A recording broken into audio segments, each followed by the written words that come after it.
पाँवों की उंगलियों के दरमियान बनने वाले इन वाइट पैचेस को मेडिकल टर्म में एथलीट फुट बोलते हैं, जो कि बेसिकली एक फंगल इन्फेक्शन। और इसकी सबसे पहली अलामत यह है कि उंगलियों के दरमियान खारिश शुरू होती है, और जब आप खारिश करते रहते हैं मुसलसल तो वहाँ पे जख्म बनने का चांस बढ़ जाता है। बाज़ लोगों को वहाँ खारिश कर करके दर्द भी होना शुरू हो जाती है, और अक्सर लोगों के उंगलियों के दरमियान रेड कलर का पैच बन जाता है, जहाँ से ब्लीडिंग भी स्टार्ट होना शुरू हो जाती है। तो अब इसका इलाज एथलीट फुट का ये है कि किसी भी फार्मेसी पे जाके ओवर द काउंटर यानी कि बगैर प्रिस्क्रिप्शन के मेडिसिन अवेलेबल होती है, जो कि क्रीम या स्प्रे की फॉर्म में हो सकती है, जिसके अंदर एंटी फंगल केमिकल जो कि क्लोट्राइमाजोल होता है, और बहुत कॉमन नेम जो है कैनेस्टन क्रीम, जिसका अक्सर लोगों को पता है, आप ये यूज़ कर सकते हैं। अब एहतियात ये करनी है, क्योंकि वक्ती तौर पे तो ये क्रीम यूज़ करने से आपका एथलीट फुट ट्रीट हो जाएगा, लेकिन ये बार-बार फंगल इन्फेक्शन आ सकता है अगर आप एहतियात नहीं करेंगे। तो नंबर 1 पे आपने जब भी पाँव को धोएँ तो कोशिश करें कि अच्छे तरीके से ड्राई कर लें, स्पेशली उंगलियों के दरमियान, क्योंकि यहाँ हवा नहीं लगती, तो इस मॉइस्चर को कपड़े से जो है वो अब्जॉर्ब कर लें। दूसरा ये कि आप जो टॉवल यूज़ करते हैं जो पाँव के लिए, उसको बाकी बॉडी से अलहदा रखें।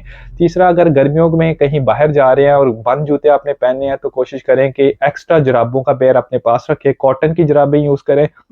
पाँव को उंगलियों के दरमियान खारिश करने से गुरेज करें, क्योंकि वहाँ जख्म बनने से सेकेंडरी बैक्टीरियल इन्फेक्शन भी हो सकता है, स्पेशली अगर आप शुगर के मरीज हैं। कोशिश करें कि अपने जूतों को हर दूसरे दिन के बाद जो है उनको चेंज करें, मतलब उनको अल्टरनेट करते रहें। और अगर आप किसी पब्लिक स्पेस पे जा रहे हैं तो कोशिश करें नंगे पाँव चलने से अवॉइड करें, क्योंकि अगर वहाँ पे किसी बंदे को एथलीट फुट है और वहाँ से चल के गया तो वहाँ से आप उसको कॉन्टैक्ट में लेके आ सकते हैं, और अक्सर ये किसी की स्किन जिसको एथलीट फुट हो उसको टच करने से भी आपको हो सकता है। अब ये सारी चीज़ें करने के बाद आपने क्रीम यूज़ कर ली, आपका ठीक नहीं हो रहा एथलीट फुट, तो ज़रूरी है कि आप अपने डॉक्टर के पास जाके मुआयना ज़रूर कराएँ, कि हो सकता है इस एंटी फंगल क्रीम के साथ आपको डॉक्टर स्टेरॉइड की क्रीम भी प्रिस्क्राइब कर दे, जो कि इसको ट्रीट करे। और बाज़ औक़ात इसके लिए अगर एंटी फंगल क्रीमों का से फ़र्क नहीं पड़ रहा होता तो एंटी फंगल टैबलेट्स भी देनी पड़ती हैं, जो कि आप खुद नहीं ले सकते, और इसके लिए मॉनिटरिंग की ज़रूरत होती है। बराए मेहरबानी अगर आपको मेरी वीडियो अच्छी लगी तो दूसरे लोगों के साथ शेयर ज़रूर कीजिए और मेरे चैनल को सब्सक्राइब कीजिए।